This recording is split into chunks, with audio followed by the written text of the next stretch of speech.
Hi everybody, it's Alex and today I'm gonna review for you the Yonex Percept 100D. Let's go. So everybody is hype about this racket, but I want to find out if it's real or not. Is it a really good racket, or is it just, people that overhype this racket? So today I'm gonna find out. Let's go straight into the review. So first I'm gonna tell you the specs, and then we're gonna go onto the court, and then I'm gonna give my rating. So pretty interesting specs because it's a 305 gram unstrung weight with 100 square inch head size, so pretty basic, but you have a 18 by 19 string pattern. So let's see if it's making the difference, because I really enjoyed the Percept 100, but I just felt like it was a bit too much powerful. So yeah, this racket is strung with Yonex Polytour Pro at 50 pounds. Let's go.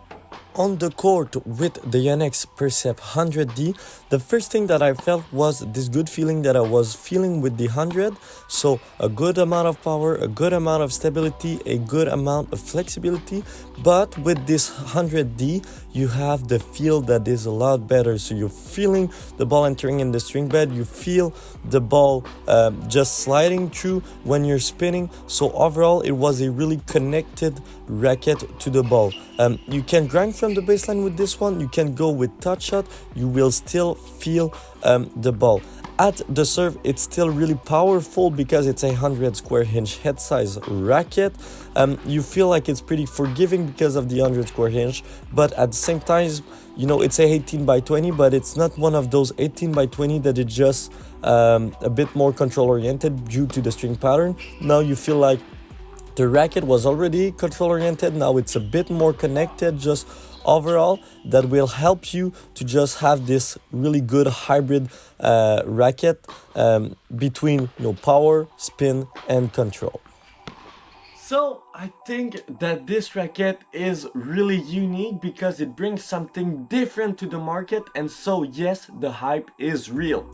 Because you have the Yonex Percept 100, who, like I said at the beginning of the video, is really cool, really control oriented, but still a bit too much powerful, and overall you're lacking a bit of feeling in the string bed, even though it's a great racket.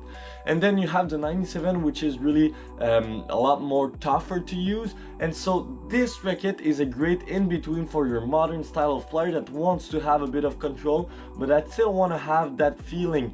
And I felt like I had the power, I had the feeling because of the 18 mains, but I still had the spin because of the 19 crosses. And you might wonder, like, okay, but like 18 by 20 or 18 by 19, there's not a big difference. And yes, you're right, but if you're looking at the spacing between the string, it's pretty big for a 18 by 20, 18 by 19 string pattern, so you still feel the top spin.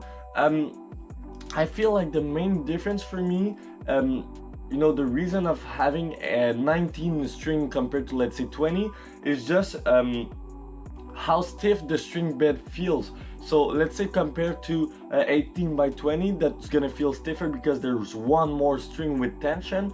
Now this one feels a bit looser, and so allows you to have a bit more spin. So without being a spin monster, it's pretty good, and the 18 mains just create that incredible feeling. You feel the ball entering the string bed, and so overall just one of the best racket for that. The thing that it's creating though is the fact that I felt like, yes, the sweet spot is pretty big, but compared to, let's say, the 100, when you're going out of the sweet spot, it's a lot tougher, even though you have the feel because of the 18 main. Yes, it can be sometimes tough. I feel like this racket is easy to swing around, so you could actually add some weight to customize it. It's not that heavy, and I feel like the balance is pretty good, but yes, it's a great platform racket for customization. So overall, I would recommend this racket to all of you who need that little amount of power, but that still want to have some feel, some spin. So yeah, definitely a racket that could suit me pretty good. You know, I was actually really surprised about the overall feel of the racket, because I'm a guy who needs some power, I'm a guy who needs some spin, but I still want to have some feel. I like a racket when it's I don't know, when it's connected, and I just felt like this racket was connected and it's actually really comfortable. So yeah, overall just a perfect mix, that's for sure. So I have to go with a pretty big rating for this racket because the hype is real, like I've said. So I'll have to go with 9.55 out of 10. Thanks to Yonex for letting me try this racket. They're not sponsoring this video, but the rep let me pick this racket because it wasn't available at the store where I work at. So yeah, thanks a lot. Don't forget to like, to comment, and to subscribe, and see you next time. Bye bye.